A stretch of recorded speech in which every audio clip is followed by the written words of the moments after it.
نحمده ونصلي على رسوله الكريم اما بعد فاعوذ بالله من الشيطان الرجيم بسم الله الرحمن الرحيم رب اشرح لي صدري ويسر لي امري واحلل عقدة من لساني يفقهوا قولي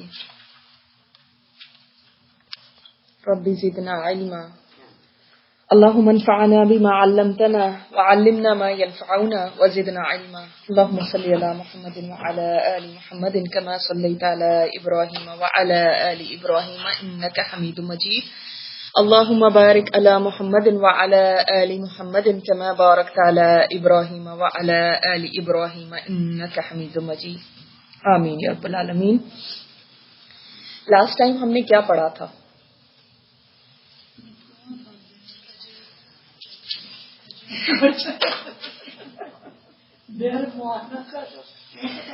غیر معاونہ اور رجی کا واقعہ پڑھا تھا بالکل. اور ہم نے یہ پڑھا تھا کہ اس میں کتنے صحابہ کرام بیر معاونہ میں تو خاص طور پہ 70 کے قریب صحابہ کرام شہید ہو گئے تھے اور رجی کے حادثے میں بھی 10 صحابہ شہید ہوئے تھے. اور جی ہاں صفہ والے تھے، سمجھ لیں اسکالرس، بڑے شیوخ، کیونکہ ایسے ہی تو نہیں آپ کسی کو بھیجتے نا کہ جا کے وہاں پہ تبلیغ کرنی ہے. دونوں حادثات میں جو صحابہ بھیجے گئے وہ صحابہ تھے جو ٹاپ آف دا لائن تھے، کریم تھے، اس لیے کہ وہ جائیں گے اور وہاں پہ تبلیغ کریں گے. تو ظاہر ہے قرآن کے حفاظ بھی تھے، قرآن پاک کو سمجھنے والے بھی تھے، قرآن پاک کا اتنا علم تھا کہ آگے پہنچائیں، انہیں کو بھیجا جائے گا نا. اب اگر دعویٰ کرنا ہو تو کلاس میں سے کس کو چوز کیا جائے گا جو بیسٹ ہوگا؟ کہ کافروں کے ساتھ جا کے جب بات کرنی ہے تو ایسے ہی لوگ ہونے چاہیے.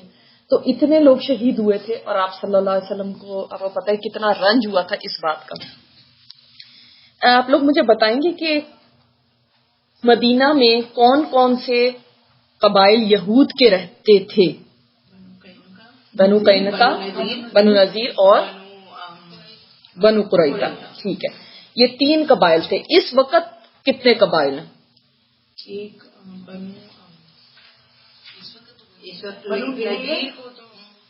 اس وقت جب ہم یہ پڑھ رہے ہیں، جس ہسٹری کے جس دور کے اندر ہم یہاں پہ ہیں، یہاں پہ پہنچے ہیں، اس وقت کتنے قبائل تھے وہاں پہ؟ جی کون کون سے؟ 2 اور بنو نذیر. جی، اور یہ نذیر نون ضاد کے ساتھ ہے. نذیر وہ لوگ کہیں گے ہم ضاد بولتے ہیں اس لیے. تو بنو نذیر اور بنو قریظہ تھے. اور بنو قینقاع کا کیا ہوا تھا؟ ان کو نکال دیا تھا، جلا وطن کر دیا تھا. کیوں ایسا ہوا تھا؟ ہاں، معاہدے کو توڑا تھا. انہوں نے کیا شرارت کی تھی جس جو الٹیمیٹلی ریزلٹ ہوا تھا ان کی ایکسپلشن کا؟ نہیں، اور اس کے علاوہ کیا ہوا تھا؟ ایک واقعہ ہوا تھا جو پرومیننٹ واقعہ تھا، جس کے بعد پھر یہ عورت کو جو دکان پہ گئی تھی سنار کے پاس، اس کے جو ہے نا، یعنی اس کا سر کا دوپٹہ نکالنے کی ایک شرارت کی تھی. اور اس کے بعد جب آپ صلی اللہ علیہ وسلم نے ان کو تاکید کی تو انہوں نے آگے سے الٹا بجائے اس کے کہ اپولوجیٹک ہوتے، انہوں نے آگے سے یہ کہا اور ایک مسلمان کو شہید بھی کر دیا تھا، آپ کو پتہ ہے. اور پھر اس کے بعد بجائے اپولوجیٹک ہونے کی انہوں نے آگے سے کیا کہا تھا کہ آپ لوگ اگر بدر کی وجہ سے بہت اس کے اندر ہیں تو یہ نہ سمجھنا کہ ہم قریش کی طرح ہیں، ہم ان سے بھی زیادہ ہیں ہمارے ساتھ جب معاملہ ہوگا. لیکن اس کے بعد جب محاصرہ ہوا تو پھر یہ لوگ سروائیو نہیں کر سکے تھے اور ایکسپیل ہو گئے تھے. آج ہم جس قبیلے کا پڑھ رہے ہیں وہ غزوہ، جس قبیلے کی بات آج کریں گے اور جس غزوہ کی بات کر رہے ہیں وہ غزوہ بنو نذیر ہے. بنو نذیر کے بارے میں ہم کیا جانتے ہیں؟ کچھ آپ نے پہلے پڑھا ہے بنو نذیر کے بارے میں؟ جب جوز کا تھا، لیکن کیا آپ نے پڑھا ہے ان کے بارے میں اس سے پہلے؟ جو کعب بن اشرف، شاباش، کعب بن اشرف جو تھا جس کا قتل کے بارے میں ہم نے بات کی تھی، وہ اس کی ماں اس قبیلے سے تعلق رکھتی تھی. آپ کو بتایا تھا نا، اس کا باپ تو عرب تھا اور ماں اس قبیلے سے تعلق رکھتی تھی. اور کیا پڑھا تھا؟ ایک اگر آپ پیج نمبر 200 پہ جائیں گے جو میری بک میں، غزوہ سویق کے بارے میں ہم نے پڑھا تھا کہ یہ غزوہ جب ہوا تھا اور ابو سفیان آیا تھا بدر، اس کو نے کیا ایک منت مانی تھی نا کہ میں تو بالکل نہیں، مطلب کچھ نہاؤں گا نہیں، یہ نہیں کروں گا جب تک کہ میں مسلمانوں سے کوئی بدلہ نہ لے لوں. بدر کے بعد یہ واقعہ ہوا تھا اور یہ 200 سواروں کو لے کر آ گیا تھا، اس نے درخت بھی کاٹے اور 2 آدمیوں کو قتل کر کے بھی بھاگ گیا تھا. اس وقت بھی بنو نذیر کے پاس یہ سب سے پہلے گیا تھا، اور وہاں پہ ان کا جو سردار تھا ہوئی ابن اخطب، اس نے کہا تھا کہ میں تو تمہاری کوئی ہیلپ نہیں کر سکتا، لیکن ان کا ایک ٹریجرر تھا، میں نے آپ کو یہ واقعہ بتایا تھا، ان کا ایک ٹریجرر تھا، اس نے اس کو کھلایا پلایا، بڑا خوب اس خاطر مدارت کی. تو حالانکہ وہ جانتا تھا کہ مسلمانوں کے اوپر حملے کی غرض سے آیا اور اس کو گائیڈ کیا. ہم دیکھتے ہیں کہ یہود کی جو شرارتیں تھیں وہ ختم نہیں ہو کے دے رہی تھی، اور گاہے بگاہے کوئی نہ کوئی چیز ایسی کر رہے تھے جس سے مسلمانوں کو نقصان پہنچایا جائے.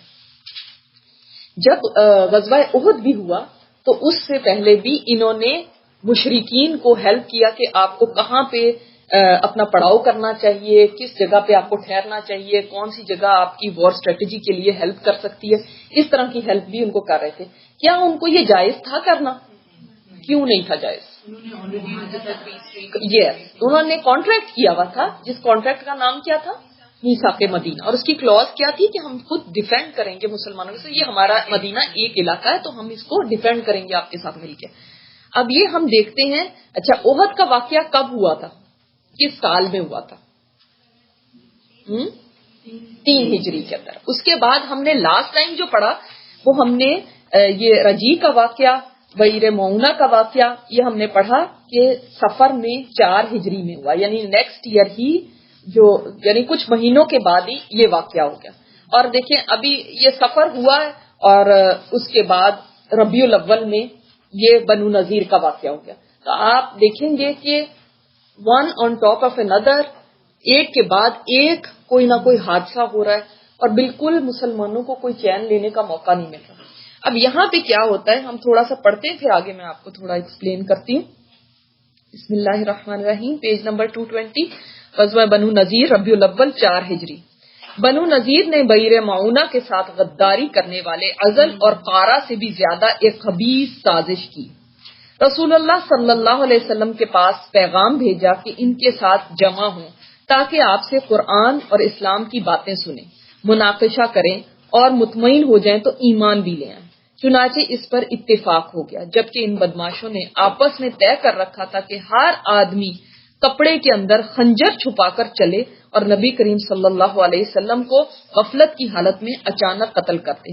مگر آپ کو عین وقت پر خبر ہو گئی اور آپ صلی اللہ علیہ وسلم نے ان کی جلاوطنی کا فیصلہ کر دیا. دوسرا واقعہ کیا ہوا؟ یہ ایک واقعہ ہوا، یعنی ان لوگوں نے کیا سازش کی تھی کہ نبی کریم صلی اللہ علیہ وسلم کو قتل کرنے کی، اور اس کے لیے بھی ایسی ایک، انہوں نے تو صحابہ کو قتل کیا نا، شہید کیا بئر معونہ میں، رجی میں. انہوں نے تو سوچا کہ آپ صلی اللہ علیہ وسلم کو ہی ختم کر دیا جائے، اور اس کے لیے انہوں نے یہ سازش کی کہ آپ آئے، آپ ہمارے پاس جمع ہوں اور آپ ہمیں سکھائیں. اور پھر اس کے بعد اتنی قبیح سازش تھی کہ خنجر چھپا کے اور اسیسینیٹ کرنے کا سوچ لیا تھا.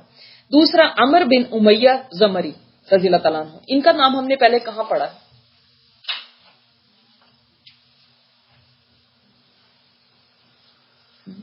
پڑھا بھی ہے کہ نہیں؟ کبھی سنا یہ نام؟ سنا ہے؟ ہاں، یہ جو لکھا ہوا ہے عمر بن امیہ زمری، کون تھے یہ؟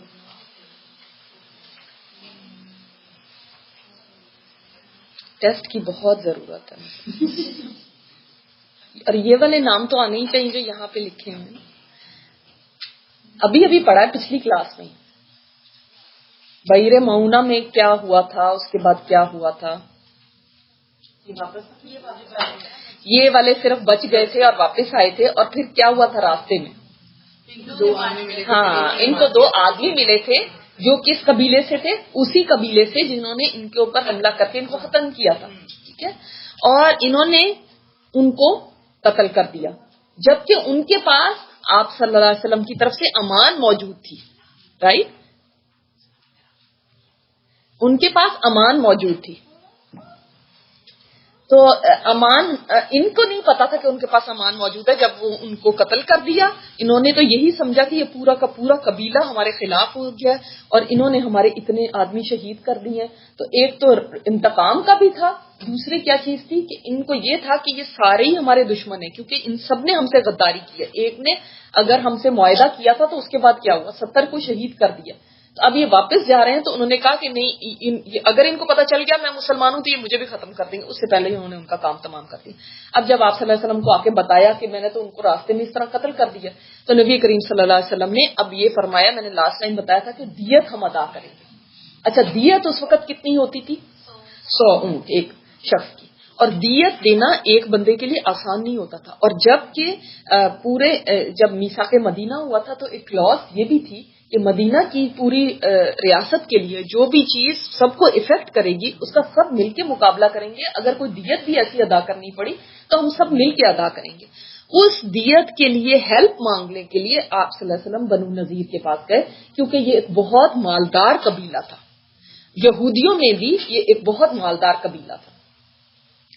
تو اب یہ دیکھتے ہیں کیونکہ آپ کو پتا ہونا چاہیے کہ آپ صلی اللہ علیہ وسلم ان کے پاس کیوں گئے تھے.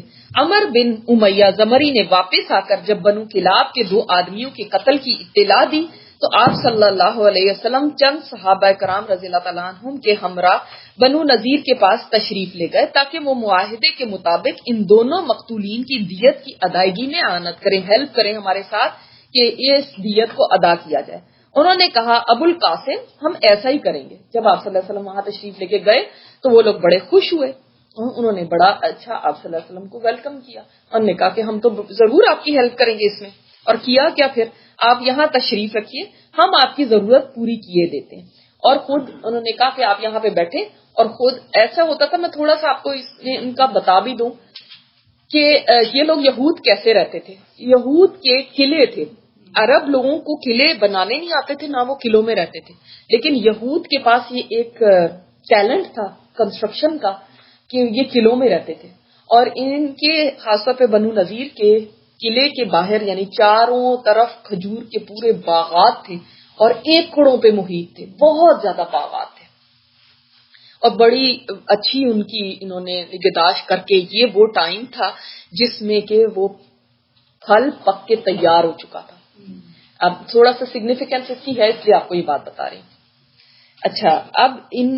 اچھا ایک بات اور یاد رکھیے گا کہ ان لوگوں کو تھوڑا سا وہ جو کعب بن اشرف کا قتل ہوا تھا اس کا بھی ان کو تھوڑا ملال تھا کہ ہمارا ذرا انتقامی کاروائی دل کے اندر ذرا مسلمانوں کے ویسے بھی تھا لیکن اس کی وجہ سے بھی اور زیادہ.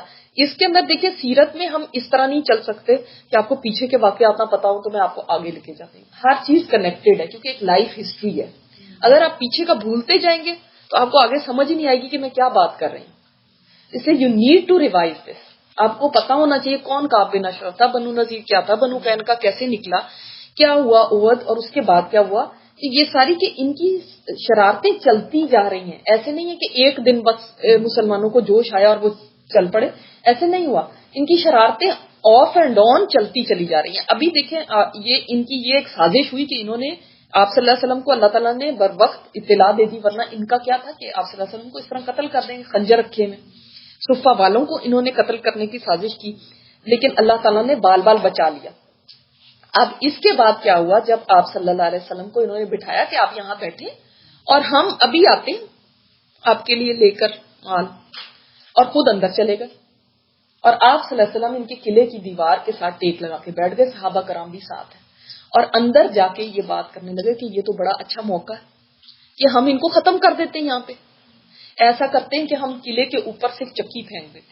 یہ لوگ کیا کرتے تھے, قلعوں کے جو اب قلعوں کو دماغ میں لے کر آئے نا, اس کی جو فصیل ہوتی ہے اس پہ بھاری بھرکم پتھر اور ایسی چیزیں رکھتے تھے کہ جب کوئی بھی دشمن آئے تو اس کے اوپر پھینکے وہاں سے, اس طرح ڈیفینڈ کرتے تھے نا یہ. تو انہوں نے کہا ہم یہاں سے چکی پھینک دیتے, نیچے پڑے ہوئے ہیں تو خود ہی ختم ہو جائیں گے اور سارا معاملہ ختم ہو جائے گا. تو انہوں نے بہت ایزی لیا اس کو. اس وقت میں بھی کسی نے بیچ میں سے کہا, اللہ تعالیٰ نے فرمایا نا کہ یہ سب برابر نہیں ہوتے, اس میں بھی کسی نے کہا کہ نہیں یہ نہ کرو کیونکہ یہ معاہدے کی بھی خلاف ورزی ہے اور اس کے بہت سخت نتائج ہوں گے. تو یہ بہت اس نے کرنے کی کوشش کی ان کو کنونس, لیکن ایک نے کہا کہ نہیں یہی موقع ہے، اچھا موقع ہے، ان کو قتل کر دیا جائے، اور وہی غالب آ گیا۔ اب انہوں نے کیا کیا، جب یہ انہوں نے منصوبہ بنایا تو ادھر اللہ تعالیٰ نے جبرائیل علیہ السلام کے ذریعے آپ صلی اللہ علیہ وسلم کو اطلاع دی تھی۔ اب پڑھتے ہیں، چنانچہ آپ صلی اللہ علیہ وسلم ایک دیوار سے ٹیک لگا کر انتظار میں بیٹھ گئے، اور یہود آپس میں اکٹھے ہوئے تو ان پر شیطان سوار ہو گیا، اور انہوں نے کہا کون ہے جو اس چکی کو لے کر اوپر جائے اور آپ کے سر پر گرا دے۔ اس پر بدبخت ترین یہودی عمر بن جہاش نے کہا، جہاش اٹھا۔ ادھر جبرائیل علیہ السلام نے آ کر نبی کریم صلی اللہ علیہ وسلم کو ان کے ارادے کی خبر کر دی۔ چنانچہ آپ تیزی سے اٹھے اور مدینہ چلے آئے، اور آپ صلی اللہ علیہ وسلم بغیر کوئی بات کیے ہوئے جبرائیل علیہ السلام کی طرف سے اطلاع کہ فوراً یہاں سے نکل کھڑے، آپ صلی اللہ علیہ وسلم فوراً اٹھے اور مدینہ روانہ ہو گئے، اور صحابہ کو کچھ پتہ نہیں ہے کہ کیا بات ہوئی ہے، اور وہ پیچھے پیچھے جا رہے ہیں۔ بعد میں صحابہ کرام رضی اللہ تعالیٰ عنہم بھی آپ صلی اللہ علیہ وسلم سے آن ملے اور آپ نے انہیں سازش کی اطلاع دی۔ اب پتہ چل گیا، اسی کو سورہ مائدہ جنہوں نے یاد کی بھی آپ لوگوں کو پتا ہوگا، سورہ مائدہ کی 11 آیت میں اللہ تعالیٰ نے فرمایا اے ایمان والو اللہ کی نعمتیں یاد کرو، جب ایک قوم نے ارادہ کیا کہ تمہیں قتل کرنے کا تو اللہ تعالیٰ نے ان کے ہاتھوں کو روک دیا۔ یہ سورہ مائدہ میں 4 سال بعد یہ آیت اتری کہ جب اللہ تعالیٰ نعمتوں کی بات فرما رہے ہیں یاد دلانے کی، تو یہ آیتیں اتری۔ اچھا ایک آپ کو بات بتا دوں کہ نیکسٹ ٹائم آپ سورہ حشر پڑھ کے آئیں گے، کیونکہ سورہ حشر جو ہے وہ اس کو حضرت ابن عباس نے فرمایا کہ وہ اس کو سورہ حشر نہیں، وہ سورہ بنو نذیر ہے، اس لیے کہ اس میں سارا قصہ بنو نذیر کا جو آپ پڑھ رہے ہیں وہ سارا قصہ ہی وہاں پہ 28ویں پارے میں، یہ سورہ حشر چھوٹی سی سورت ہے، بس اس کا ترجمہ آپ پڑھ لیں تو آپ کو آج کا جو لیسن ہے وہ سارا اس کے اندر مل جائے گا۔ اس کے بعد آپ صلی اللہ علیہ وسلم نے محمد بن مسلمہ رضی اللہ تعالیٰ عنہ کو یہود کے پاس بھیج کر کہلایا۔ محمد بن مسلمہ کون ہے؟ یہ تو صحابی رسول ہے، وہ کون ہے؟ آپ اگلی دفعہ ایسا کریے گا کہ جب جو لیسن پڑھنا ہو اس کو پڑھ کے اور اس میں جو جو صحابہ کے نام ہے ذرا چیک کر کے آیا کریں کہ وہ کون تھے۔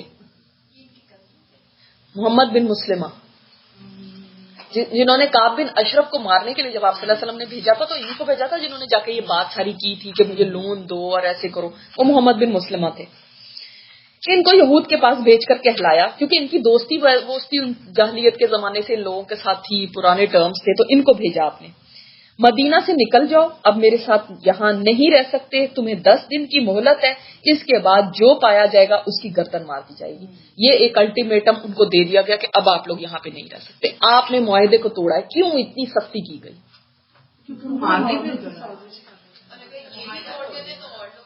شاباش، یہ بات ہے کہ دیکھیں پہلے ابھی کیا انسیڈنٹ ہوا ہے سفر میں، اتنے سارے صحابہ شہید ہوئے کس وجہ سے؟ کہ معاہدے کو انہوں نے توڑا۔ معاہدہ کر کے گئے کہ ہم امان دیتے ہیں، معاہدہ کر کے گئے کہ ہمارے ساتھ بھیج دیں، بس ہم تو اسلام سے ایک بات ایک زبان دی، اور جب وہاں پہنچے تو چینج ہو گئے۔ اب کوئی رسک نہیں لیا جا سکتا کہ جو معاہدے کو توڑے گا، جو غداری کرے گا، ویل ٹیک اے اسٹیپ۔ اب انٹالریبل ہے، اور ابھی اتنا بڑا نقصان اٹھایا ہے مسلمانوں نے، اب وہ اس چیز کو کہ متحمل نہیں ہو سکتے تھے کہ اب وہ اور نقصان اٹھائیں، کیونکہ آئے دن کوئی نہ کوئی اٹھ کے اس طرح معاہدوں کی اگر خلاف ورزی کرنے لگے تو کیا ٹرسٹ رہ جائے گا؟ کون دوست ہے کون دشمن ہے کیا پتا چلے گا؟ تمہارے پاس ٹائم ہے، تم یہاں سے چلے جاؤ۔ اس نوٹس پر یہود نے چند دن تک سفر کی تیاریاں کی، لیکن اسی دوران رئیس المنافقین عبداللہ بن ابی نے کہلا بھیجا کہ ڈٹ جاؤ اور نہ نکلو، میرے پاس 2000 مردان ضرب و حرب ہیں۔ اس نے کہا کہ میرے پاس ایسے لوگ ہیں، ایک تو بنو قریظہ جو تمہارا یہودی قبیلہ ہے وہ ہمارے قریبی ہے، وہ ہیلپ کے لیے آئے گا، بنو غطفان ایک اور قبیلہ ہے وہ ہیلپ کے لیے آئے گا، اور تم فکر نہ کرو ہم تمہارے ساتھ ہیں۔ تو اس نے کہا کہ ڈٹ جاؤ اور نہ نکلو، اور میرے پاس 2000 لوگ ہیں جو جنگ لڑنے والے ہیں، جو تمہارے ساتھ تمہارے قلعوں میں داخل ہوں گے اور تمہاری حفاظت کی خاطر جان دے دیں گے۔ یہ دیکھیں آپ، ایک مسلمان کہلانے والا اپنے آپ کو، یعنی صفوں کے اندر ہی اگر آپ کے غدار ہو تو پھر کتنا بڑا نقصان ہوتا ہے۔ آپ صلی اللہ علیہ وسلم کچھ کہہ کے آئے ہیں، آپ کے امیر آپ کے لیڈر کچھ کہہ کے آئے ہیں، اللہ کے رسول نے ایک بات کہی ہے، اور بیچ میں سے تم بغاوت کر کے اور کیا کہہ رہے ہو کہ تم نہ جانا، یہیں پہ رہو، ہم ہیں نا تمہارے ساتھ۔ اور وہ بھی سفر کی تیاریاں کر رہے ہیں، وہ اپنے سامان باندھ رہے ہیں، اور یہ بیچ میں غداری۔ اسی کے اوپر سورہ حشر میں اللہ تعالیٰ نے فرمایا لَإِنْ أُخْرِجْتُمْ لَنَخْرُجَنَّ مَعَكُمْ، اگر تمہیں نکالا گیا تو ہم بھی تمہارے ساتھ نکل جائیں گے. یعنی یہ کس کا قول ہے؟ عبداللہ بن ابی کا. اور پہلے آپ نے دیکھا کہ احد میں بھی اس نے کیا کیا تھا، وَلَا نُطِيعُ فِيكُمْ أَحَدًا أَبَدًا. اور اب دیکھیں اس کی بات کو لا بھی ہے اور ابدا بھی. تمہارے بارے میں ہم کسی کی بات ہرگز بھی نہیں مانیں گے. Never ever we will listen to اینی بڈی. کس کی طرف اشارہ ہے؟ آپ صلی اللہ علیہ وسلم کی طرف. کہ اگر انہوں نے بھی کہا نا تو ہم ان کی بھی نہیں بات مانیں گے. اور کس نے کہنا تھا کچھ؟ سمجھ آ رہی ہے یہ بات؟ Are you following? وَإِن قُتِلْتُمْ لَنَنصُرَنَّكُمْ. اور اگر تمہارے ساتھ وہ لڑائی کریں گے، تمہارے ساتھ لڑائی کی گئی تو ہم تمہاری مدد کریں گے. لڑائی کس کے ساتھ ہونی تھی؟ ظاہری بات ہے. آپ صلی اللہ علیہ وسلم نے فرمایا کہ اگر تم 10 دن کے بعد یہاں پہ نظر آئے تو ختم. اب اس کا مطلب جو تم سے لڑے گا ہم اس سے لڑیں گے. تو کس کے خلاف لڑائی کا کہہ رہا ہے؟ تو یہ غداریاں یہ صرف آج کے وقت میں نہیں ہے، یہ اس وقت سے ہیں جب آپ صلی اللہ علیہ وسلم ابھی موجود تھے. مسلمانوں میں ہی ٹریٹرز تھے، مسلمانوں میں ہی غدار تھے. اور پھر آپ اوور دا ٹائم ہسٹری میں دیکھیں تو ہمیشہ مسلمانوں کو جو نقصان زیادہ پہنچانے والے وہ اپنے ہی اندر سے لوگ تھے جنہوں نے نقصان پہنچایا. چاہے آپ سب کانٹیننٹ کی ہسٹری پڑھ لیں، چاہے آپ کہیں کی بھی دیکھیں. غدار جب آپ کے اپنے اندر ہوتے ہیں نا تب نقصان ہوتا ہے. اور آج بھی بلیو میں یہی بات ہے کہ مسلمانوں کے اپنے اندر لوگ ہیں جو ان کی جڑیں کاٹ رہے ہیں، جو ان کو نقصان دے رہے ہیں، اور پھر وہ اپنے آپ کو مسلمان بھی کہتے ہیں. تو یہی لوگ سب سے زیادہ اسلام کو سب سے زیادہ اس وقت بھی یہی لوگ تھے نقصان پہنچانے والے. آج تک بھی ایسے ہی لوگ نقصان پہنچانے والے ہیں جو اوپر سے مسلمان ہونے کا دعویٰ کرتے ہیں، نام کے مسلمان ہیں لیکن ایمان ان کے اندر نہیں. اللہ تعالیٰ نے ایسے ہی لوگوں کا فرمایا کہ اسفل السافلین ہے، تو سب سے نیچوں سے بھی نیچے ہیں، اور وہ جہنم میں بھی درک الاسفل سب سے نیچے اس میں ہوں گے جہنم. یعنی یہ اس وقت تو ہم ایک منافقین کا لفظ یوز کر لیتے تھے نا. اب ہمیں پتا ہے ہم پڑھ رہے ہیں تو ہمارے لیے بڑی آسانی ہے. لیکن آپ خود سوچیں کہ اس وقت کیا تھا، ایک ہمارا ہی اپنا مسلمان یہ کام کر رہا ہے. وہ لیبل تھوڑی تھا کہ ماتھے پہ لکھا تھا، پٹی بندھی ہوئی ہے منافقین کی، منافق رئیس المنافق. وہ آج ہم پڑھ رہے ہیں، آج آپ اس نظر سے دیکھ کے پڑھ رہے ہیں. لیکن اس وقت ایسا نہیں تھا. اس وقت ان کے ساتھی تو تھے، ان کے ساتھ والے ہی تو تھے، ان کے ساتھ کھڑے ہو کے نماز پڑھنے والے تھے. وہ بندے تھے کہ وہ بندہ ہے کہ جب آپ صلی اللہ علیہ وسلم خطبہ دینے کے لیے کھڑے ہوتے تھے تو اس سے پہلے خود کھڑا ہو جاتا تھا اور کہتا تھا لوگوں ان کی بات سنو، یہ اللہ کے رسول ہیں، ان کی بات مانو، ایسے کرو. یہ وہ بندہ تھا. تو یہ معمولی بات نہیں ہے. اس لیے وہ پہچان ہونی چاہیے کہ پہچانو. اپنی صفوں کے اندر ہی غدار ہوتے ہیں. اس زمانے میں بھی میر صادق اور میر جعفر کون تھے؟ آج ہسٹری ان کو غداروں کے نام سے جانتی ہے، اور اس وقت مسلمانوں کے اندر حصے تھے نا. تو ہر زمانے میں ایسا ہوتا رہا. اس لیے پہچان ہونی چاہیے کہ کون ہے جو واقعی ایمان والا اور کون ہے جو مسلمان ہوتے ہوئے اسلام کو ہی نقصان پہنچانے والے. کہ آپ حرکتوں سے ڈیفائن کر سکتے ہیں. اب قرآن تو نہیں اترے گا، وہی تو نہیں اترے گی جو آ کے بتائے گی کہ کون ہے جو منافق ہے، کون ہے جو خوارج ہے. کیسے پتا چلے گا؟ لوگوں کے ایکشن سے، لوگوں کی حرکتوں سے. اس کی حرکتوں سے پتا چلا کہ یہ رئیس المنافقین. دیکھو ایسے کوئی اللہ کے رسول کے خلاف کر سکتا تھا کہ اپنے ہی مسلمانوں کے خلاف ان کو میسج سیکرٹلی بھیج رہا ہے کہ تم فکر نہ کرو، تم ڈٹے رہو. اور ہاں یہ آگے بات آ گئی ہے نا، اور بنو قریظہ اور غطفان بھی تمہاری مدد کریں گے. یہ سن کر یہود نے قوت محسوس کر لی اور رسول اللہ صلی اللہ علیہ وسلم کو کہلا بھیجا کہ ہم نہیں نکلتے، آپ نے جو کرنا ہے کر لیں. اب وہ بھی ڈٹ گئے. کس کی شے پہ؟ عبداللہ بن ابی کی، منافقین کے رئیس کی. اور وہ اکیلا نہیں تھا، اس کے ساتھ ایک ٹولی تھی منافقین کی. آپ کو پتہ ہے نا جب ہم قرآن میں پڑھتے ہیں تو وہ کیا کرتے تھے؟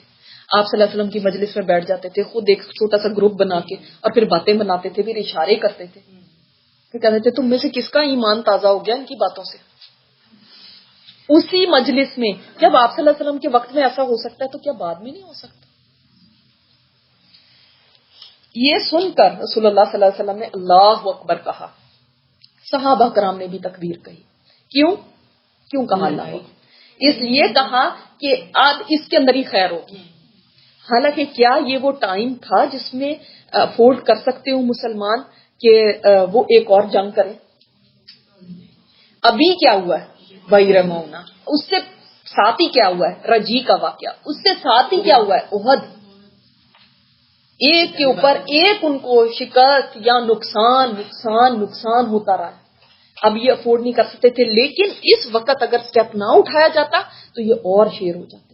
اس لیے آپ صلی اللہ علیہ وسلم نے تکبیر کا مدینہ کا انتظام حضرت ابن ام مکتوم کو سونپا. یہ کون سے صحابی ہیں؟ جو بلائنڈ تھے جی. اور جھنڈا علی رضی اللہ تعالیٰ عنہ کو دے کر بنو نذیر کے علاقے کا رخ کیا اور وہاں پہنچ کر ان کا محاصرہ کر لیا. اب یاد رکھیں کہ آپ صلی اللہ علیہ وسلم کو جو ہی اطلاع ملی کہ انہوں نے کہا جو کرنا ہے کر لو نا، چند گھنٹوں میں ہی آپ صلی اللہ علیہ وسلم نے پورے لشکر کو تیار کیا اور روانہ ہو گئے. اور وہ بھی اتنے سرپرائزڈ ہوئے کہ وہ ایکسپیکٹ نہیں کر رہے تھے کہ اتنی جلدی آ جائیں گے، تھوڑے دنوں بعد ہو سکتا ہے آئے. کچھ ہے یہ تو ابھی آ گئے. تو آپ صلی اللہ علیہ وسلم فوراً ان کے پیچھے چلے اور آپ صلی اللہ علیہ وسلم کے ساتھ تقریباً 700 آدمی تھے. اور اب جب ان کے قلعوں تک پہنچ گئے تو ان کو گھیرے میں لے لیا. اب وہ تو فوراً قلعے بند کر کے اندر چلے گئے، کیونکہ یہود کی ہمیشہ سے یہ ایک عادت رہی ہے کہ وہ باتیں زیادہ کرتے ہیں لیکن اس کے بعد جب موقع آتا ہے تو پھر لڑنے کے لیے نہیں تیار ہوتے. تو انہوں نے اپنے آپ کو قلعہ بند کر لیا. اب کیا ہوا؟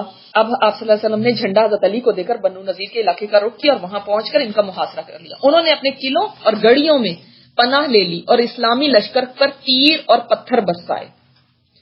اب کیا ہوا تھا؟ وہ بھی ویٹ کر رہے تھے کہ عبداللہ بن ابی اب آ جائے، لیکن عبداللہ بن ابی کہاں تھا؟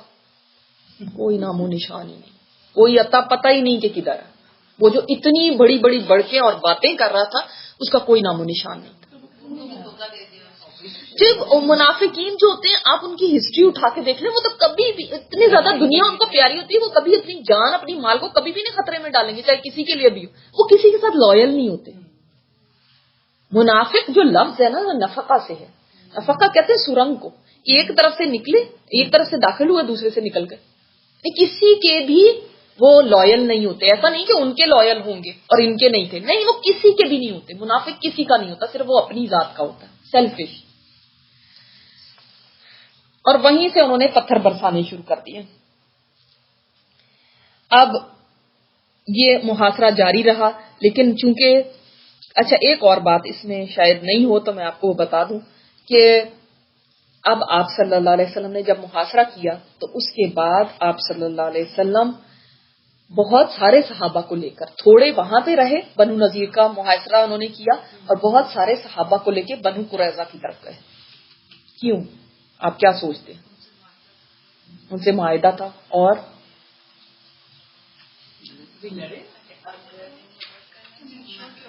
کس کی؟ نہیں، کس کی مدد کرنا چاہے؟ بنو نذیر.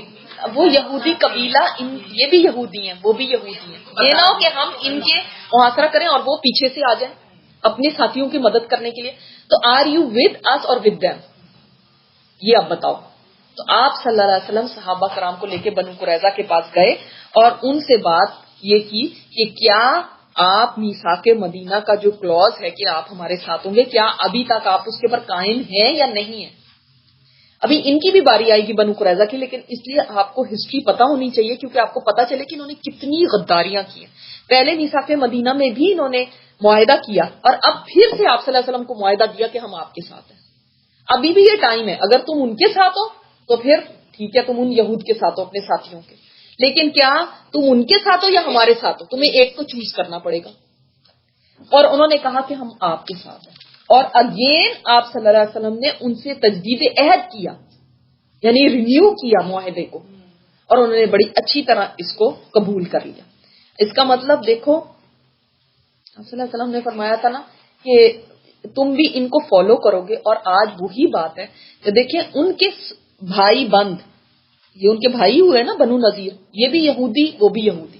تمہیں کیا کہا گیا کہ تم ایک دوسرے کا قتل نہ کرو، ایک دوسرے کو گھروں سے نہ نکالو، یہ سورہ بقرہ میں سارا ہے. تمہارے وہ بھائی ہیں، بجائے اس کے کہ ان کی ہیلپ کے لیے جانے کے، انہوں نے کہا کہ نہیں ہمارا کوئی تعلق نہیں، ٹھیک ہے مارنا ان کو مارو، وی ڈونٹ کیئر. یعنی ایک نہیں ہوئے، پھر بھی پھٹے. ہاں ہمیشہ سے پہلے بھی تھے اور اب بھی دیکھو انہوں نے اپنے بھائی بہن کی اس کی حمایت کے اندر وہ نہیں کھڑے ہوئے اور انہوں نے مسلمانوں کے ساتھ تجدید عہد کر لیا. اچھا اب کیا ہوا, وہ وہاں سے اتنے تھوڑے سے, حالانکہ مسلمانوں نے محاصرہ وہاں پہ کیا ہوا تھا, کیونکہ ان کی بھی عادت ایسی ہی رہی ہے. سورہ بقرہ میں اللہ تعالیٰ فرماتے نہیں ہیں کہ اللہ نے تمہیں کیا حکم دیا کہ ایک دوسرے کو نہ قتل کرو, ایک دوسرے گھروں سے نہ نکالو, تم ایک دوسرے کو قتل بھی کرتے ہو, گھروں سے بھی نکالتے ہو, اس کے بعد ان کے فدیے بھی دینے آ جاتے ہو. ایسے ہی جیسے ہم آج بٹے ہوئے اور جیسے آج ہم الگ الگ ہیں, اس کو مارنا ہے مارو, مجھے نہ کچھ کہو, اسی طرح وہ تھے نا. ایسے نہیں اللہ تعالیٰ نے ان کی سٹوریز بتا کے ہمیں سکھایا کہ ہاں بھائی وہاں پہ کچھ ہو رہا ہے, مسلمانوں کو کچھ ہو رہا ہے, ہمیں سے کیا, ہم تو اچھے بیٹھے ہیں نا. ایک نہیں ہے. اور یہ دیکھیں کہ وہاں پہ تھوڑے سے لوگ تھے جنہوں نے محاصرہ کیا ہوا تھا, پھر بھی بنو نذیر کی اتنی بزدلی تھی کہ وہ ان تھوڑے سو کا مقابلہ نہیں کرنے کے لیے اترے. الگ ان کو پتا تھا کہ وہ تو اتنے سارے چلے گئے ہیں, اب ہم ان کے ساتھ تو مقابلہ کریں, ان کے لیے بھی مقابلے کے لیے نہیں اترے. اور وہیں سے تیر اور پتھر برساتے رہے, کیونکہ کھجور کے درخت اور باغات ان کے لیے سفر کا کام دے رہے تھے, ایسے شیلڈ کے طور پہ تھے, کیونکہ میں نے بتایا نا ارد گرد سارے کھجور کے وہ تھے باغات. اس لیے نبی کریم صلی اللہ علیہ وسلم نے حکم دیا کہ انہیں کاٹ اور جلا دیا جائے. اس سے ان کے حوصلے ٹوٹ گئے. اب آپ خود امیجن کریں کہ اتنے ان کے باغات اور کھجور یا کوئی بھی باغ لگانے میں اور اس کو یعنی اس حد تک پہنچانے میں کہ پھل دینے لگے, کتنا عرصہ لگتا ہے, کتنی محنت لگتی ہے. کھجور کا درخت تو کافی سالوں کے بعد پھل دیتا ہے, کوئی 8-9 سال کے بعد اس کا پھل آنا شروع ہوتا ہے. اور سوچیں کہ کتنی محنت کر کے اب انہوں نے اس تک پہنچایا, تو ان کی انویسٹمنٹ بھی لگی ہوئی ہے, ان کی محنت بھی لگی ہوئی ہے, یہ ان کا اثاثہ ہے, یہ ان کی پورے سال کی کمائی ہے. اور کھجور کے درخت ہیں اور ان کے سامنے وہ اوپر سے دیکھ رہے تھے اپنے قلعوں سے, ان کے سامنے درخت کاٹے گئے اور جلا دیے گئے. اس سے ان کے حوصلے بالکل پست ہو گئے, وہ ڈیمورلائز ہو گئے. اوپر سے نہ کوئی ہیلپ آ رہی ہے نہ کچھ, کب تک قلعے میں بند رہیں گے.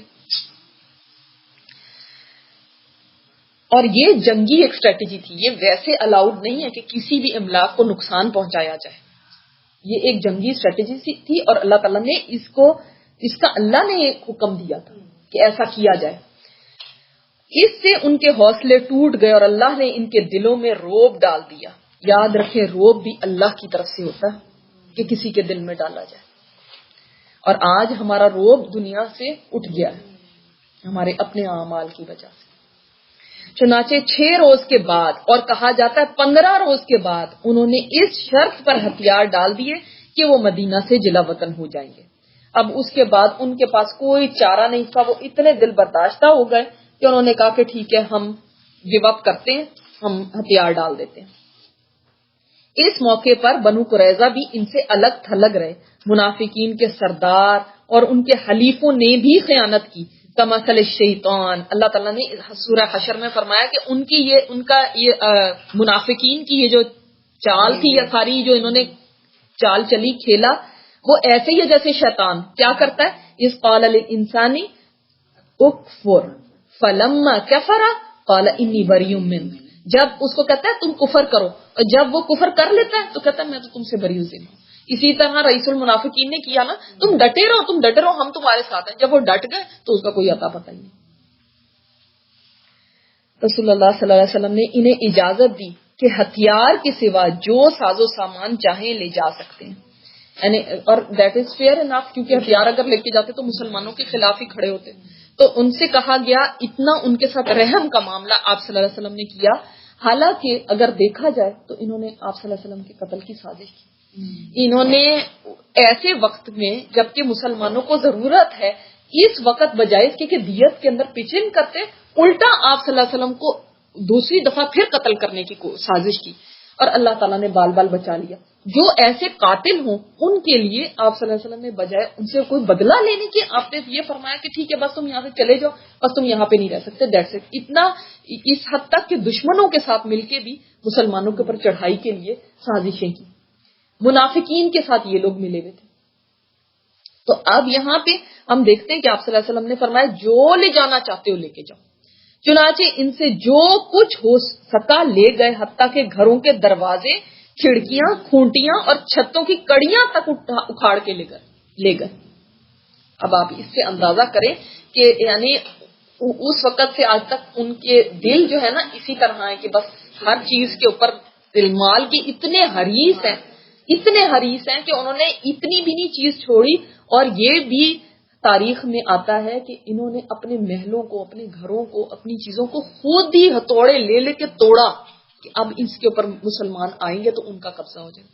یہ وہی گھر تھے جو انہوں نے اپنے ہاتھوں سے تعمیر کیے تھے. یہ وہی محلات تھے جنہوں نے محل کے ظاہرہ اٹھا کے تو نہیں لے جا سکتے. آپ نے کیا فرمایا تھا؟ جتنا تم اپنے اونٹوں پہ لاد سکتے ہو لاد کے لے جاؤ. اب ان کے پاس تو کوئی ایسے جہاز تو تھے نہیں جن میں اتنا لاد کے لے جاتے. کتنا لاد کے لے جا سکتے تھے؟ تو اپنے ہاتھوں سے چیزوں کو توڑا. اندازہ کیجئے یہ ہے دنیا.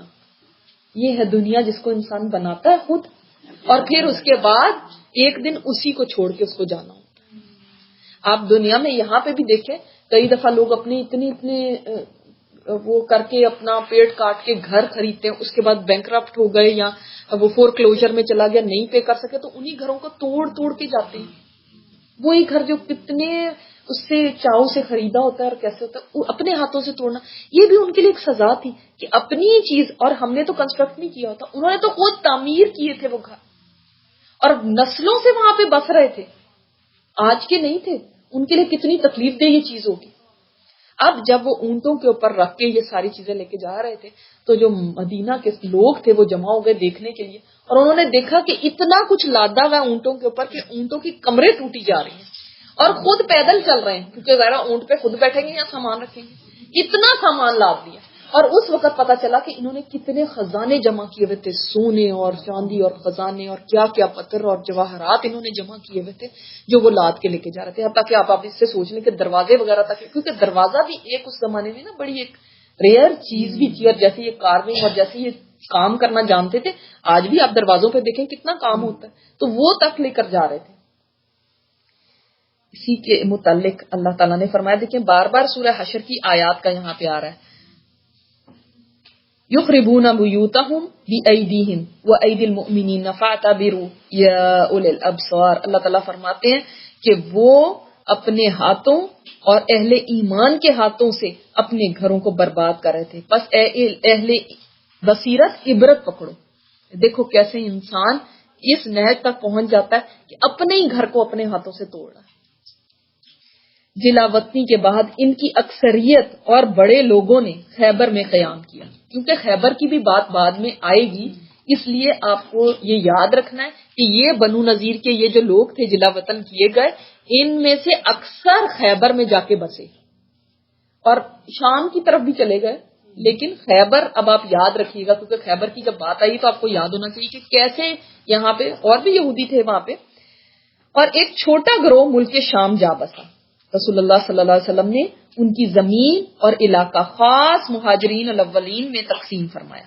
اچھا، اب یہ بات ہے کہ اب یہ اتنا سامان جو ان کا رہ گیا، اتنا زیادہ سامان تھا ظاہر ہے، اس کا کیا کیا جائے، اس کے بارے میں کیا اللہ تعالیٰ کا حکم ہے. تو اللہ تعالیٰ نے آیات اتاری مال فے کے بارے میں.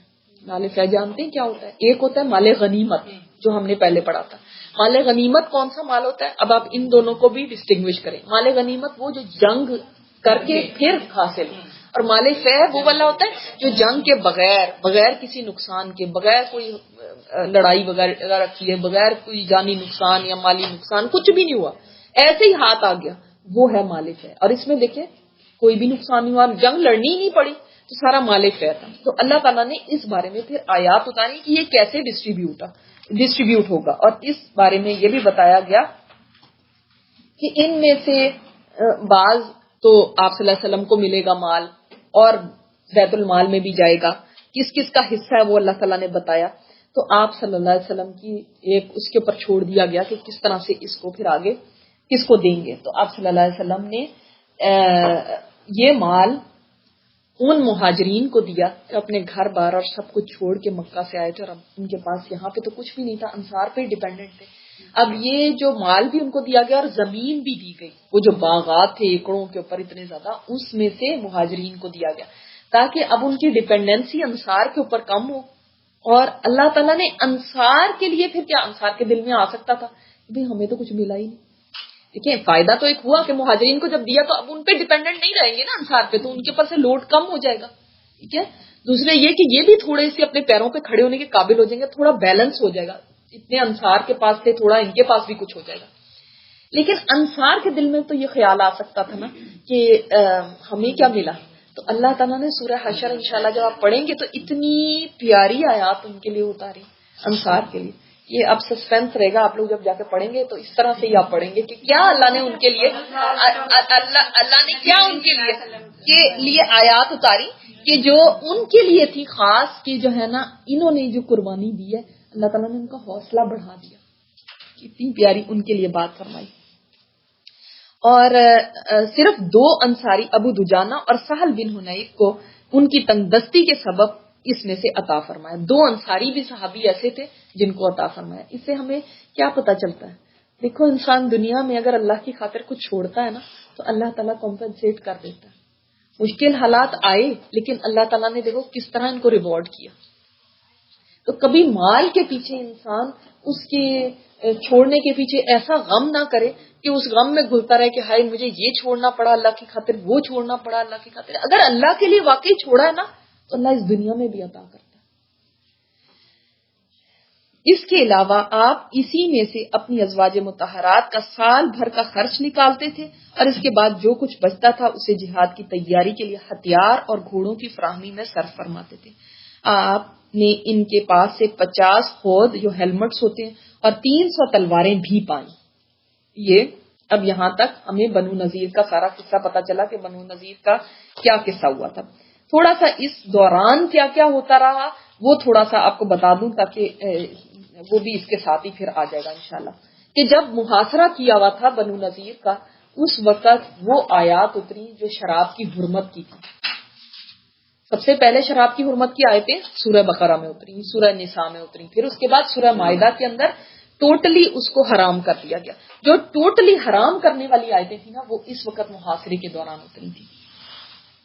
دوسری ایک اہم بات یہاں پہ جو تھی وہ یہ تھی کہ سنن ابی داؤد میں آتا ہے کہ ابن عباس فرماتے ہیں کہ جاہلیت میں ایسا ہوتا تھا، ایک سپرسٹیشس ان کی یہ بات تھی کہ جو انصار کی یا یہ عرب عورتیں تھیں یہ اگر ان کا بچہ بچتا نہیں تھا یعنی زندہ نہیں رہتا تھا فار اینی ریزن ختم ہو جاتا تھا، پریگنینسی نہیں رہتی تھی، تو یہ منت مان لیتی تھی کہ اگر ہمارا بچہ زندہ بچا، اللہ ہمیں زندہ بچہ دے دے تو ہم اس کو یہودی بنائیں گے.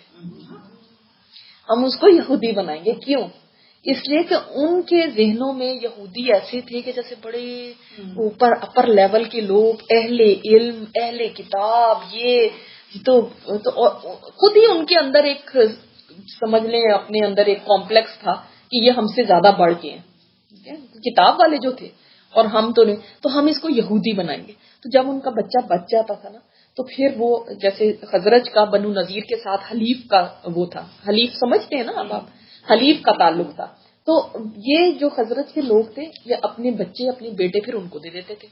اب آپ سوچیں سچویشن کیا آ گئی، وہ یہاں سے جلا وطن ہو رہے ہیں اور ان کے جو بچے ہیں وہ ان کے پاس ہیں اور وہ بچے بڑے ہو چکے ہیں. اب کیا وہ بچے نہیں، اب ظاہر ہے وہ ان کے پاس، سمجھ لیں انہوں نے اڈاپٹ کر لیا. بچے تو ان کے ہی ہیں لیکن مطلب انہوں نے اڈاپٹ کر لیا اور انہوں نے یہودی بنا لیا. انہی کے پاس رہتے ہیں، انہی کے پاس ہے، انہی میں سے ہو گئے، انہوں نے انہی میں شادیاں کر لی، مگر بچے تو ان کے ہیں نا. اب جب وہ جانے لگے تو انہوں نے کہا کہ یہ ہمارے بچے لے کے جا رہے ہیں، ہم تو نہیں جانے دیں گے. انہوں اپنے بچوں کو کہنے لگے تم مسلمان ہو جاؤ.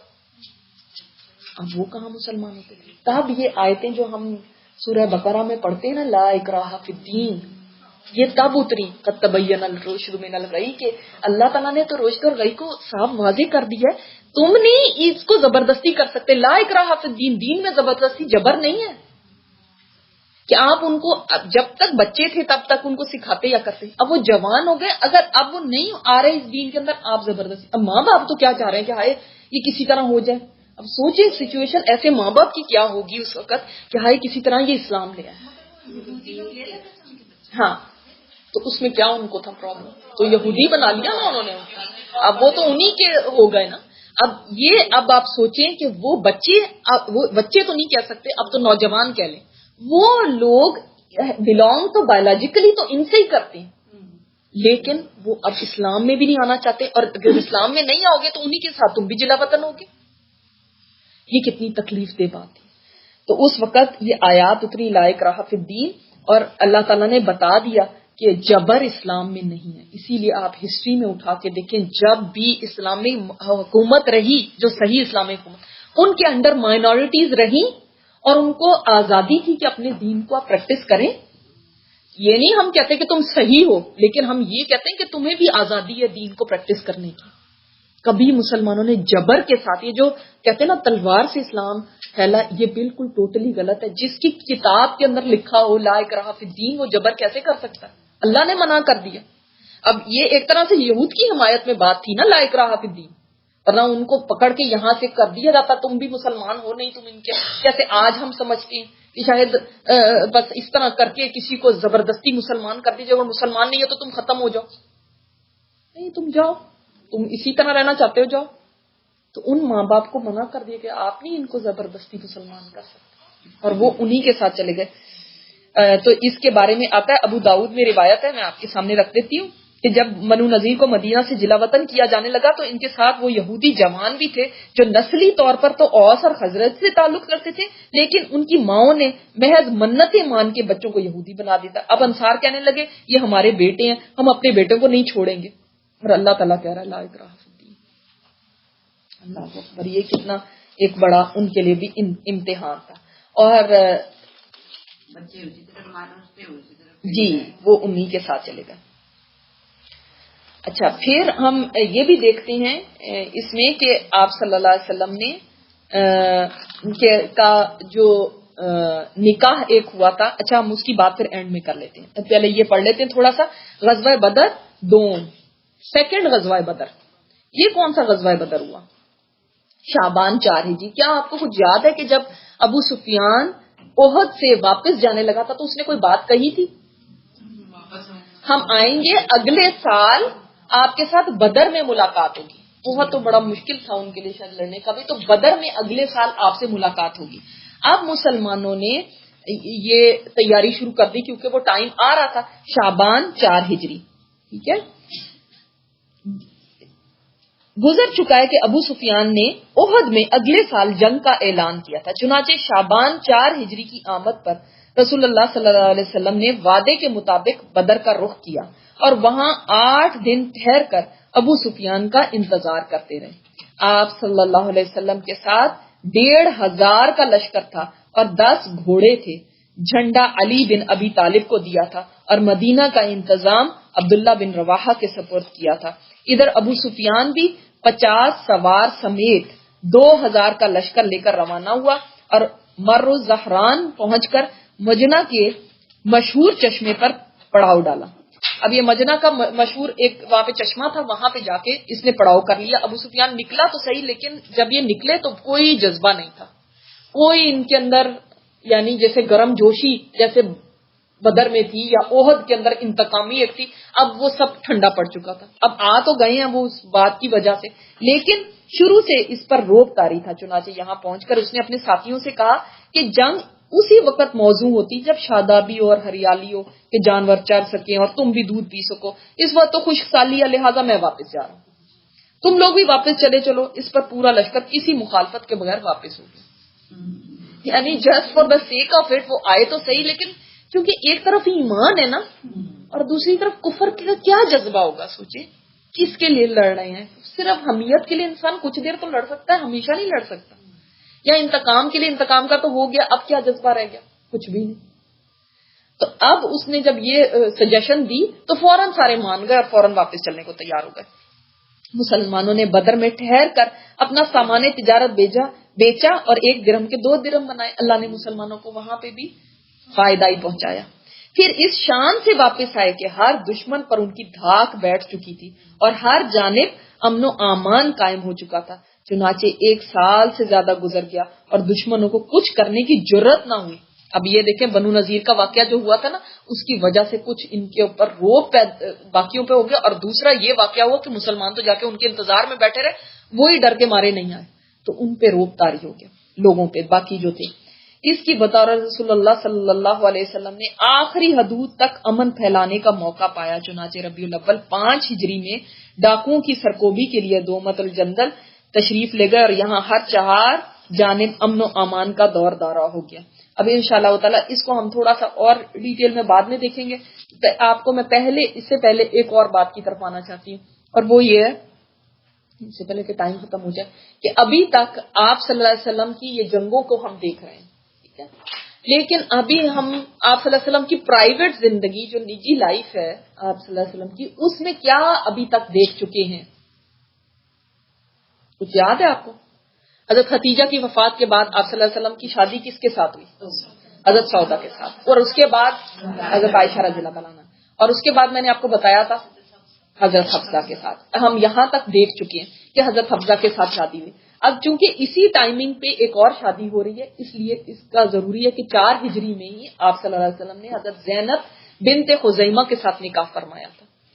حضرت حفصہ کا تو میں نے آپ کو بتا دیا تھا نا. اور حضرت حفصہ کے یہ بھی آتا ہے کہ حضرت حفصہ کے جو شوہر تھے وہ جنگ احد کے اندر اتنے زیادہ زخمی ہو گئے تھے، بعض جگہ پہ آتا ہے کہ نہیں بدر کے بعد ہی اتنے زخمی تھے کہ پھر وہ چونکہ فوت ہو گئے تو اس کے بعد آپ صلی اللہ علیہ وسلم نے نکاح ان کے ساتھ فرما لیا تھا. اور حضرت زینب بنت خزیمہ، اچھا آپ صلی اللہ علیہ وسلم کی 2 بیویوں کے نام حضرت زینب، ایک زینب بنت جہش ہے اور ایک زینب بنت خزیمہ. دونوں میں فرق آپ کو پتا ہونا چاہیے، اس لیے کیونکہ یہ جو زینب بنت خزیمہ ہے یہ قریش میں سے نہیں تھی، یہ نجد کے علاقے سے تھی، اور ان کے ساتھ آپ صلی اللہ علیہ وسلم نے جب نکاح کیا تھا تو کچھ ہی مہینوں کے بعد یہ وفات پا گئی تھی. اس لیے ان کی بہت زیادہ ہسٹری ہمارے پاس نہیں ہے، بہت زیادہ روایات ان کے بارے میں نہیں کہ کیا ہوا تھا. مگر یہ بھی حضرت عبیدہ بن الحارث کی بیوی تھی. آپ کو یاد ہوگا اگر کہ بدر میں نے آپ کو بتایا تھا 3 لوگ مبارزت کے لیے آگے گئے تھے. 3 کون تھے؟ حضرت علی، حضرت حمزہ اور حضرت عبیدہ. اور ان کی جو ٹانگ کٹ گئی تھی، حضرت علی اور حضرت حمزہ تو واپس آ گئے تھے، ان کی ٹانگ کٹ گئی تھی، ان کو اٹھا کے لے کر آئے تھے پیچھے، اور پھر اس کے بعد یہ شہید ہو گئے تھے. تو یہ ان کی وائف تھی، ٹھیک ہے. اب یہ جب ان کے شوہر شہید ہو گئے تو ان کا مدینہ میں ایسا کوئی خاندان نہیں تھا اور یہ بالکل اکیلی رہ گئی تھی. اس وقت آپ صلی اللہ علیہ وسلم نے ان سے پھر نکاح فرمایا تھا. اور ان کی ایک بہت خوبصورت خوبی جو آپ کو یاد رکھنے کی ہے وہ یہ کہ ان کو ام المساکین کے لقب سے یاد کیا جاتا ہے. یہ ایون جاہلیت کے زمانے میں غریبوں، محتاجوں، بیواؤں، یتیموں کی اتنی زیادہ ہیلپ کرنے والی تھی کہ ام المساکین، مسکینوں کی ماں. سبحان اللہ. تو آپ صلی اللہ علیہ وسلم نے ان سے شادی فرمائی تھی، لیکن یہ چونکہ بس جلدی فوت ہو گئی تھی تو پھر آپ صلی اللہ علیہ وسلم نے 4 ہجری میں ہی شوال میں یا رمضان میں آپ صلی اللہ علیہ وسلم نے حضرت ام سلمہ سے نکاح فرمایا تھا. اور ام سلمہ کے بارے میں بھی آپ کو پتا ہے نا، کن کی وائف تھی یہ پہلے؟ ابو سلمہ کی. اور انہوں نے بھی پہلے حبشہ کی طرف بھی ہجرت کی تھی اور اس کے بعد مدینہ کی طرف بھی ہجرت کی تھی. اس زمانے میں عورتوں کے لیے ہجرت کرنا بہت مشکل تھا، لیکن انہوں نے اس وقت بھی ہجرت کی اور بعد میں بھی. اور ان میاں بیوی کے درمیان بہت زیادہ محبت تھی، آپس میں بہت زیادہ تعلق تھا، بہت ایک دوسرے کے ساتھ یعنی محبت سے رہنے والا کپل تھا یہ. اور یہ کہا جاتا ہے کہ جس وقت احد میں ان کے شوہر ابو سلمہ شدید زخمی ہو گئے تھے، وہاں سے نکال کے آپ حضرت حفصہ کی واقعے سے نکال کے یہاں پہ ام سلمہ کا یہ واقعہ کہ احد میں ان کے شوہر بہت شدید زخمی ہو گئے تھے، وہ وہاں پہ نہ لکھیں. اور زخمی تو ہوئے تھے لیکن زندہ تھے اور واپس بھی آ گئے تھے، لیکن ان کا زخم ٹھیک نہیں ہو سکا. اور اسی زخم کے اندر وہ بستر مرگ پہ تھے جب، تو اتنی زیادہ آپس میں محبت تھی کہ حضرت ام سلمہ ان کے پاس آئیں اور ایسے پتہ چل رہا تھا کہ اب ان کا تقریباً آخری ٹائم ہے، بستر مرگ پہ تھے، ڈیتھ بیڈ پہ. تو وہ آ کے کہنے لگی ان سے کہ اگر کوئی جنتی آدمی فوت ہو جائے اور اس کی بیوی اس کے بعد نکاح نہ کرے تو وہ اس کے ساتھ جنت میں ملے گی، اور اگر کوئی جنتی عورت ہے وہ فوت ہو جائے اور اس کا شوہر اس کے بعد نکاح نہ کرے تو وہ دونوں ملیں گے جنت میں. یعنی کہنے کا مقصد ان کا ظاہری بات ہے، فوت تو وہ ہو رہے تھے مگر ان کو ڈائریکٹلی نہیں کہا کہ میں آپ کے بعد شادی نہیں کروں گی. یہ کہا کہ اگر کوئی جنتی مرد یعنی فوت ہو جاتا ہے اور اس کی بیوی اس کے بعد نکاح نہیں کرتی تو وہ جنت میں ملیں گے. اب اشارہ اسی طرف تھا. ابو سلمہ اس کا جواب دیتے ہیں، کیا تم میرا ایک کہنا مانو گی، ایک میری بات مانو گی؟ تو کہنے لگی ہاں. فرمایا کہ میرے مرنے کے بعد تم شادی کر لینا اور دعا کی کہ اے اللہ اس کو وہ خامن دینا جو میرے سے بہتر ہو، جو میرے سے زیادہ اس کو اچھا رکھے اور اس کو کبھی کوئی تکلیف نہ ہونے دے. سبحان اللہ، ایک آدمی کی زبان سے ایسی بات نکلنا کتنی بڑی بات ہے. یہی تھی جنہوں نے پڑھا تھا. جی اسی کی طرف میں آ رہی ہوں کہ انہی کا یہ واقعہ ہے کہ ایک دفعہ ان کے شوہر خوشی خوشی گھر آئے اور انہوں نے فرمایا کہ آج میں نے ایک ایسی بات سیکھی ہے کہ جب بھی کوئی مصیبت آئے، جب بھی کوئی انا للہ و انا الیہ راجعون اور اللہم اجرنی فی مصیبتی واخلف لی خیرا من، یہ پڑھا جائے. تو کہتی ہیں کہ جب ابو سلمہ فوت ہوئے اور میں نے یہ پڑھا تو ساتھ میرے دل میں یہ بات تھی کہ مجھے ابو سلمہ سے زیادہ اچھا شوہر کون مل سکتا ہے. دیکھیں اب اس سے زیادہ اندازہ آپ کر سکتے ہیں کہ ان کو اپنی بیوی کا اتنا خیال تھا کہ میرے بعد یہ کیسے اکیلی رہے گی، ورنہ کہتے کہ ہاں بالکل نہ شادی کرنا میرے بعد. اور جب وہ خود کہہ رہی ہیں تو ان کو کہہ رہے ہیں اور دعا بھی دے رہے ہیں کہ اللہ میرے سے بہتر شوہر دے. تو کہتی میں نے کہا کیسے مجھے مل سکتا ہے ان سے بہتر کوئی آدمی. تو ان کو جب ان کی عدت ختم ہوئی تو ابو بکر صدیق رضی اللہ تعالیٰ عنہ نے ان کو پروپوز کیا تھا، لیکن انہوں نے انکار کر دیا. اس کے بعد آپ صلی اللہ علیہ وسلم خود ان کے گھر تشریف لے کر گئے تھے اور ان کو پروپوز کیا. تو انہوں نے آگے سے، جیسے ہمارے جیسے لوگ تو بہت ایکسائٹیڈ ہو جاتے ہیں نا، بچوں کا بھی کوئی اچھا رشتہ آ جائے تو انتہائی ایکسائٹیڈ کہ اب تو استخارہ کرنے کی بھی ضرورت نہیں. کچھ ماؤں کو میں کہتی ہوں آپ استخارہ کر لیں، تو کہتی نہیں اس میں استخارہ کیا کرنا، کہیں استخارے میں کچھ غلط نہ آ جائے. یعنی اس حد تک کیونکہ استخارے سے میرا یہ کام نہ رک جائے. تو پھر میں ان کو سمجھاتی ہوں کہ نہیں بھائی استخارے سے کام نہیں رکے گا، آپ کو جو اتنا پسند ہے اگر آپ کو یہ رشتہ تو ایسی کوئی مسئلہ نہیں آئے گا، آپ کے لیے بہتری جو ہوگی وہی ہوگی. تو دیکھو سبحان اللہ، کیونکہ وہ بہت عقل مند تھی تو انہوں نے آپ صلی اللہ علیہ وسلم نے جب رشتہ بھی ڈالا تو انہوں نے آگے سے فوراً نہیں کہہ دیا. ہاں ایون حضرت زینب بنت جہش کا یاد رکھیں کہ انہوں نے آپ صلی اللہ علیہ وسلم نے جب رشتہ ڈالا تو انہوں نے فرمایا میں استخارہ کروں گی پہلے کس کا رشتہ ہے، اور انہوں نے فرمایا میں استخارہ کروں گی، پہلے اپنے رب سے مشورہ کروں گی. تو اب ہم سوچتے ہیں استخارے کی تو کوئی ضرورت ہی نہیں ہے کیونکہ ہمیں اچھا لگ رہا ہے کوئی رشتہ. تو اچھا انہوں نے فرمایا کہ یا رسول اللہ میں تو اس سے بہت راضی ہوں، آپ نے جو مجھے اس قابل سمجھا، لیکن میری 3 باتیں ہیں کہ میں وہ آپ کے سامنے رکھنا چاہتی ہوں. ایک یہ کہ میں عورت ہوں، میرے اندر غیرت ہے، اور آپ کی اور بھی بیویاں ہیں، تو کہیں یہ نہ ہو کہ مجھے کسی دن غیرت آ جائے کسی بیوی کے اوپر تو آپ مجھ سے ناراض ہو جائیں اور اللہ مجھ سے ناراض ہو جائے. تو آپ صلی اللہ علیہ وسلم نے فرمایا کہ نہیں، اس بارے میں تو نہیں فکر کرو کہ میں اللہ سے دعا کروں گا اللہ تعالیٰ تمہارے لیے یہ چیز تمہیں نہیں غیرت آئے گی. انہوں نے کہا دوسری یہ کہ میری عمر تو اب ڈھل رہی ہے، یعنی اتنی بھی نہیں تھی کہ بوڑھی ہوں، مگر ظاہر ہے بالکل ٹین ایجر یا 20s میں تو نہیں تھی. تو آپ جبکہ جوان ہیں، آپ کے پاس بیویاں ہیں، اور بیویاں حضرت عائشہ حضرت حفصہ بھی ینگ تھیں، کیونکہ بے شک وہ بیوہ ہو گئی تھی لیکن پھر بھی ان کی ایج جب ان کی شادی ہوئی تھی تو بہت چھوٹی تھی. بلکہ کہا جاتا ہے کہ جب آپ صلی اللہ علیہ وسلم کو نبوت ملی تو اس سے کوئی تقریباً 4-5 سال پہلے ہی وہ پیدا ہوئی تھی، تو وہ بھی بہت ینگ تھی. تو آپ کے پاس تو اور جوان بیویاں، اور میری عمر اب، تو آپ صلی اللہ علیہ وسلم نے فرمایا کہ اس کی بھی فکر نہ کرو، جو عارضہ تمہیں لگا ہوا ہے وہی مجھے لگا ہوا ہے، یعنی میں بھی تو ڈھلتی عمر ہے. پھر انہوں نے فرمایا تیسری بات یہ کہ میرے بچے ہیں، اور میرے پاس بچے ہیں تو یہ نہ ہو کہ آپ کو تنگ کریں یا کچھ ہے، تو اس سے میں وہ ہوتی ہوں. تو آپ نے فرمایا کہ نہیں، تمہارے جو بچے ہیں، تمہارے جو اہل ہیں وہ میرے اہل ہیں، تمہارے بچے میرے بچے ہیں. سبحان اللہ. دیکھیں اس کے بعد انہوں نے آپ صلی اللہ علیہ وسلم سے شادی کی تھی، اور ان کا ایک عقل مندی کا واقعہ یہ ہے کہ جب بعد میں انشاءاللہ ہم پڑھیں گے کہ حدیبیہ میں انہوں نے مشورہ دیا تھا آپ صلی اللہ علیہ وسلم کو کہ جب صحابہ کرام بات نہیں، یہ تو نہیں کہہ سکتے بات نہیں سن رہے تھے، مگر صحابہ کرام اس چیز پہ راضی نہیں ہو رہے تھے کہ کیسے ہم عمرہ کیے بغیر چلے جائیں، جب آپ کو یہ خواب آیا تو انہوں نے کہا تھا یا رسول اللہ آپ جا کے کریں، یہ خود ہی آپ کو فالو کریں گے. یہی تھی جو ام سلمہ کی عقل مند تھی. تو یہ چونکہ آپ کو بتانا ضروری تھا کہ بیچ میں آپ صلی اللہ علیہ وسلم کی شادیاں بھی ہوئی. اور میں نے آپ کو جب حضرت حفصہ کا بتایا تھا ان کی شادی کا، تو میں نے آپ کو اس وقت بتایا تھا حضرت فاطمہ رضی اللہ عنہا کی شادی بھی حضرت علی کے ساتھ جو ہوئی تھی اس کا بھی میں نے اس وقت آپ کو بتایا تھا. اور یہی وہ ٹائم تھا جب کہ حضرت حسن پیدا ہوئے تھے، یعنی 4 ہجری کے ہی اراؤنڈ ٹائم تھا.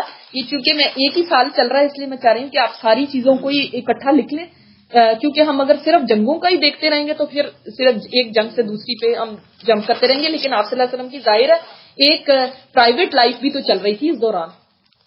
تو اس وقت حضرت حسن پیدا ہوئے تھے، اور حضرت حسن جب پیدا ہوئے تھے تو آپ صلی اللہ علیہ وسلم نے حضرت علی نے آ کے آپ صلی اللہ علیہ وسلم کو اس کی اطلاع دی تھی، اور آپ صلی اللہ علیہ وسلم نے پوچھا فرمایا کہ میرا بیٹا مجھے لا کے دکھاؤ. ان کو اپنا بیٹا کہتے تھے. تو آپ صلی اللہ علیہ وسلم نے پوچھا حضرت علی سے کہ اس کا کیا نام رکھا ہے. تو حضرت علی نے فرمایا کہ اس کا نام میں نے حرب رکھا. حرب کیا ہوتا ہے؟ جنگ. میں نے جنگ رکھا کیونکہ اس زمانے میں مطلب یہ نام بڑے پسند کیے جاتے تھے کہ لڑکے کا نام ہے اور جنگ ہو اور مطلب بڑا مطلب مینلی نیم ہے. لیکن آپ صلی اللہ علیہ وسلم نے فرمایا نہیں، یہ تو حسن ہے. سبحان اللہ، یہ تو حسن ہے، یعنی خوبصورت پیارا. تو اور ہمیں آپ صلی اللہ علیہ وسلم کی یہ سنت بھی پتا ہے کہ آپ صلی اللہ علیہ وسلم کو اگر کوئی نام ایسا لگتا تھا کہ جو صحیح نہیں ہوتا تھا تو آپ صلی اللہ علیہ وسلم اس کو بدل دیتے تھے. جیسے ایک بچی کا نام برہ تھا یعنی نیک، تو آپ صلی اللہ علیہ وسلم نے اس کا نام زینب رکھ دیا تھا کہ نہیں، اپنی پاکیزگی جس میں بیان ہو رہی ہو کہ میں پاکیزہ ہوں یا میں بہت نیک ہوں، یہ پسندیدہ چیز نہیں ہے. اللہ ہی ہے جس کو پاکیزہ کرے، اللہ ہی ہے جس کو پاک کرے. انسان اپنی پاکی خود نہیں بیان کر سکتا. تو یہ حضرت حسن کے بارے میں تھا. اور آپ کو پتا ہے کہ آپ صلی اللہ علیہ وسلم ان کو اسی طرح چاہتے تھے جیسے اپنی سمجھ لے سکی اولاد کو، بلکہ ان کو اپنے بیٹے فرماتے تھے کہ میرے بیٹے. اور آپ کو بہت سارے واقعات پتہ ہوں گے حضرت حسن اور حضرت حسین رضی اللہ تعالیٰ عنہ کے کہ کس طرح آپ صلی اللہ علیہ وسلم ایک دفعہ دیکھ رہے ہیں خطبہ دینے کے لیے کھڑے ہیں. تو آپ صلی اللہ علیہ وسلم نے دیکھا کہ دونوں بچے بھاگے آ رہے ہیں اور سرخ جبے پہنے ہوئے ہیں اور ایسے یعنی جیسے گرنے لگے ہیں اپنے کپڑے. تو آپ صلی اللہ علیہ وسلم منبر سے نیچے تشریف لے کر آپ صلی اللہ علیہ وسلم نے ان کو اٹھا لیا. اور اس وقت آپ صلی اللہ علیہ وسلم نے فرمایا کہ اللہ تعالیٰ نے فرمایا انما اموالکم واولادکم فتنہ. تو واقعی یہ ہے کہ انسان کے لیے یہ ایک آزمائش ہے کہ دیکھو کہ میں اس سے اتر کے اور ان کو اٹھایا. اور اسی طرح آپ صلی اللہ علیہ وسلم نے حضرت حسن کو گود میں اٹھایا ہوا تھا اور ان کو اٹھا کے خطبہ ارشاد فرمایا آپ صلی اللہ علیہ وسلم نے. اور یہ بھی فرمایا، یہ بخاری میں حدیث ہے کہ میرا یہ بیٹا سید ہے یعنی سردار ہے میرا یہ بیٹا، اور ایک دن آئے گا جب یہ صلح کرائے گا دو بڑی جماعتوں کے درمیان. اور واقعی یہ آپ صلی اللہ علیہ وسلم مسلمانوں کی دو بڑی جماعتوں کے درمیان، یہ حدیث بخاری میں. تو واقعی حضرت حسن نے بعد میں جب حضرت علی کی بھی وفات ہو گئی تھی، آخری خلیفہ خلفائے راشدین میں حضرت علی تھے نا، اس کے بعد حضرت حسن کے ہاتھوں پہ بھی بیعت کر لی تھی لوگوں نے اور 6 مہینے تک ان کی خلافت بھی رہی تھی. لیکن ادھر امیر معاویہ جو تھے ان کے ہاتھ پہ بھی لوگوں نے بیعت کر لی تھی اور انہوں نے گیو اپ کر دیا، ورنہ بہت بڑی جنگ ہو سکتی تھی. تو واقعی وہ صلح کرانے والے بنے اور انہی کے تقریباً 11 منتھس کے بعد ہی حضرت حسین پیدا ہوئے. تو حضرت علی نے پھر اب نام وہ یا کے ساتھ حسن کے اندر ہی بس یا لگا کے حسین کر دیا، کیونکہ یہ تصغیر کے لیے ہوتا ہے. جب یا لگائی جاتی ہے نا تو تصغیر کے لیے ہوتا ہے، چھوٹا کرنے لگے. جیسے شریم ہے، سدیس ہے، اس طرح ہے نا کہ چھوٹا کرنے. جیسے ہم عمر کو عمیر کر لیا، اس طرح سے کر کے تو ان کا نام حسین رکھا. اور انہی کا عقیقہ بھی آپ صلی اللہ علیہ وسلم نے خود ہی کیا تھا حضرت حسن کا. سبحانک اللہم وبحمدک نشہد ان لا الہ الا انت نستغفرک ونتوب الیک. انشاءاللہ تعالی نیکسٹ ٹائم پھر ہم اگلا سبق دیکھتے ہیں. اللہم صلی علی محمد وعلی آل محمد کما صلیت علی ابراہیم وعلی آل ابراہیم انک حمید مجید.